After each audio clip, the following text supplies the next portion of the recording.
दोस्तों, आपका स्वागत है आपके अपने YouTube चैनल ट्यूटर एसआरएस पर।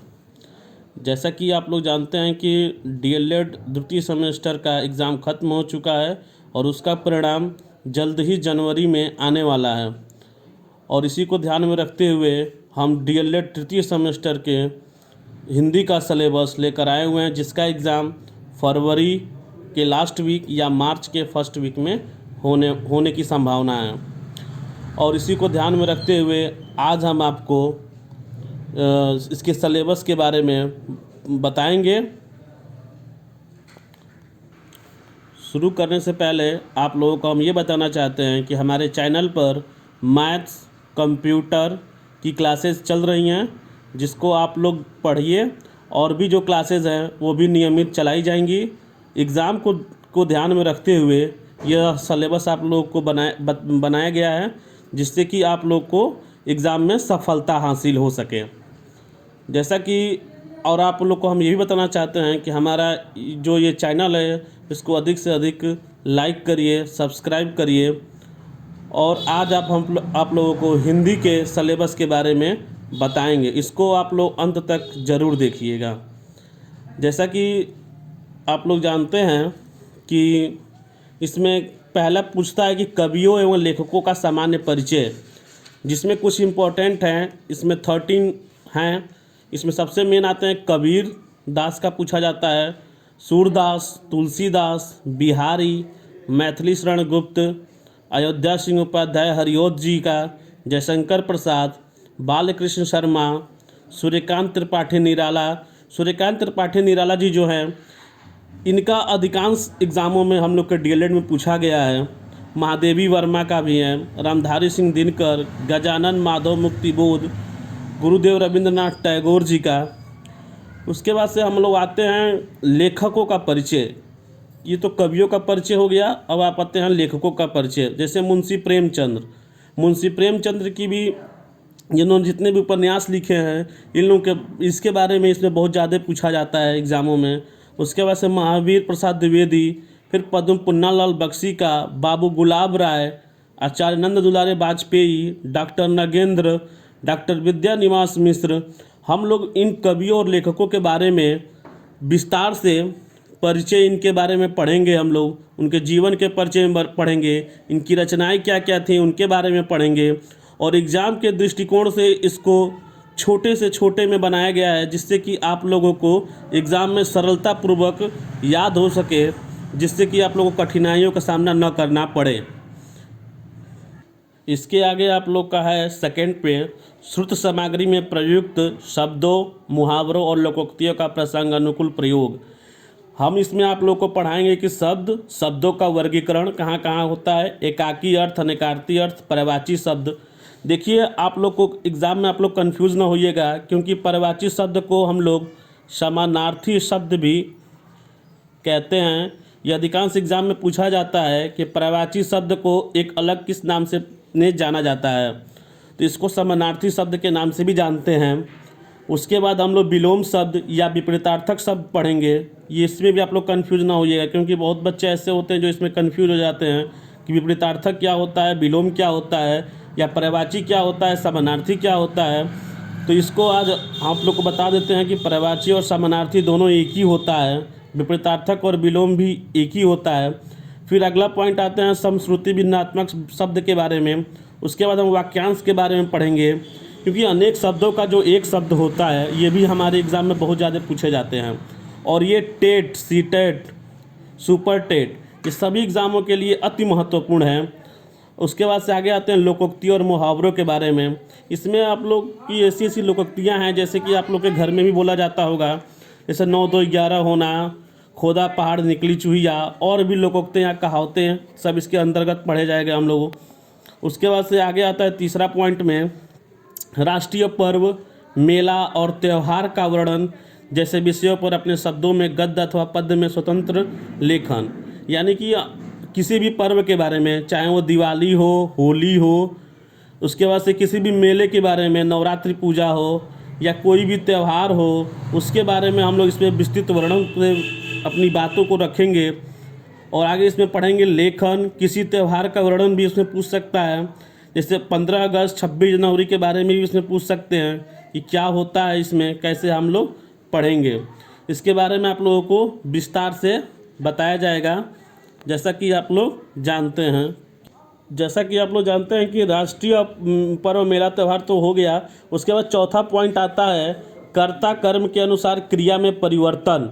ये बहुत ही इम्पोर्टेंट है, हमारे सभी एग्जामों में पूछे जाते हैं। और ये तृतीय सेमेस्टर के ऐसा सेमेस्टर है कि इसमें अगर हम लोग पढ़ लिए ध्यान से तो यही हमारे सीटेट, टेट, सुपर टेट सभी एग्जामों में ये काम करते हैं। जैसे कि आपको तत्सम, तद्भव, देशज रूपों का परिचय बताया जाएगा।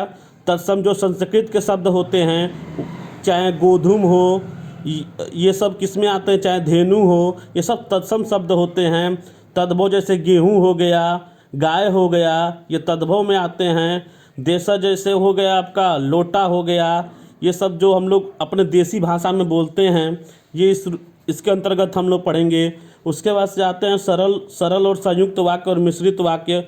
जो एक साधारण वाक्य हो या दो शब्दों को जोड़ के जो बनते हैं उसको मिश्रित वाक्य, संयुक्त वाक्य, ये सब हम इसके अंतर्गत पढ़ेंगे।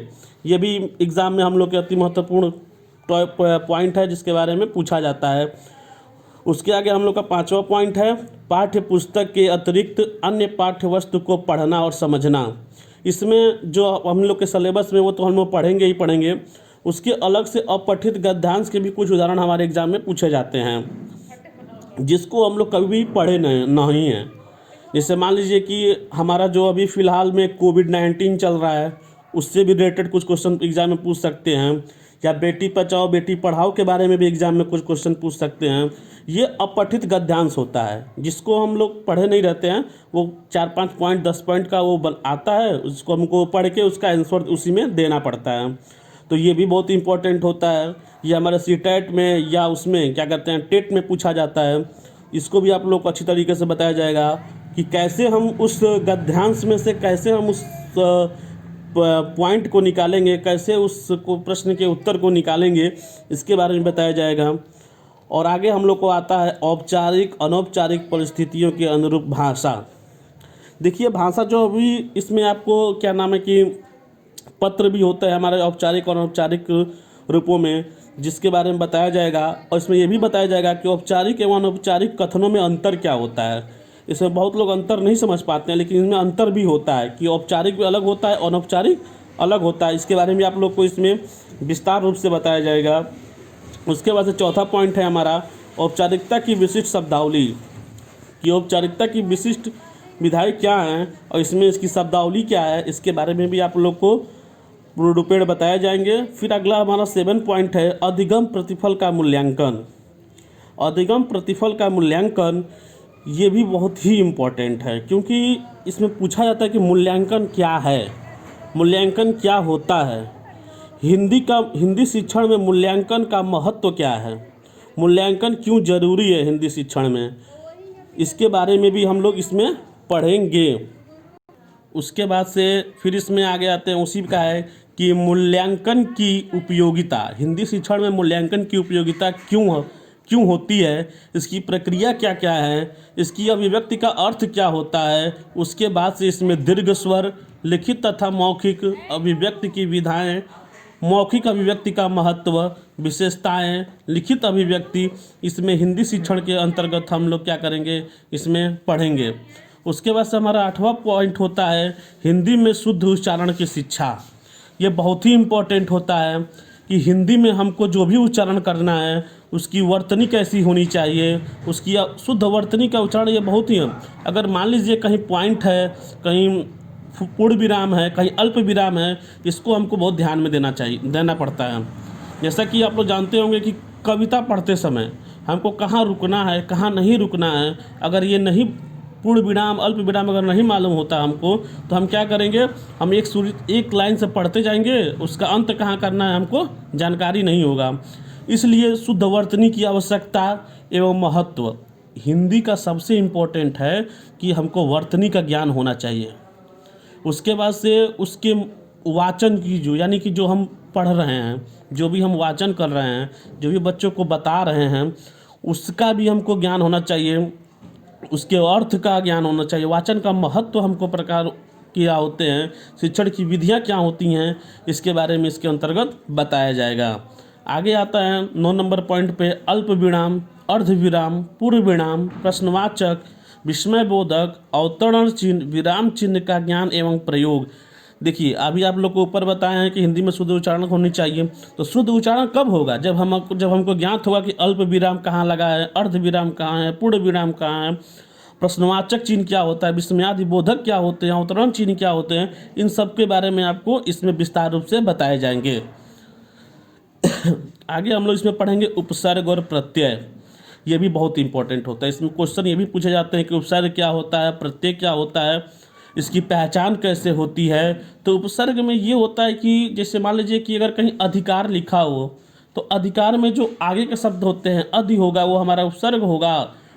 और जैसे मान लीजिए कि अगर कहीं लिखा हो कि जैसा कि कठिनाई, कठिनाई में जो आई होता है वो प्रत्यय हमारा होता है। इसके अंतर्गत भी जितने भी आप लोग के एग्ज़ाम में पूछे गए होंगे, पिछले एग्ज़ामों में या आने वाले एग्ज़ाम में जो पूछे जाएंगे, जो इम्पोर्टेंट होंगे, वह आपको इसमें विस्तार रूप से बताए जाएंगे। उसके बाद समासिक पदों का पहचान कैसे करेंगे, उसका प्रयोग कहाँ करेंगे, इसको भी इसमें बताया जाएंगे। ये 10 नंबर में उपसर्ग और प्रत्यय के साथ ही इसको बता दिया जाएगा आप लोगों को। उसके बाद से लास्ट पॉइंट आप लोग का आता है कि विविध में आप लोग को एक पॉइंट्स अलग से बताया जाएगा। जो पिछली कक्षा में जितने भी क्वेश्चन पूछे गए होंगे उसको आपको एक जगह PDF बना के आप लोग को प्रोवाइड कर दिया जाएगा, जिसमें आप लोगों को सभी चीज़ बताई जाएंगी। हाँ, और एक बात और भी है, आप लोगों को हम एक अलग से बताएंगे अलंकार, कारक एवं अपादान कारक क्या होते हैं, सहायक साधनों का विकास क्या होता है, ये भी आप लोग को बताया जाएगा, क्योंकि ये भी एग्ज़ाम में पूछे जाते हैं क्वेश्चन। और आप लोग को पिछली कक्षाओं का जितने भी पिछली कक्षाओं में एग्ज़ामों में पूछे गए क्वेश्चन हैं वो सभी आपको यहाँ प्रोवाइड किए जाएंगे। और आप लोगों को अगर वीडियो ये अच्छा लगा हो तो अपने दोस्तों के साथ अधिक से अधिक इसको शेयर करें, लाइक करें और सब्सक्राइब करें।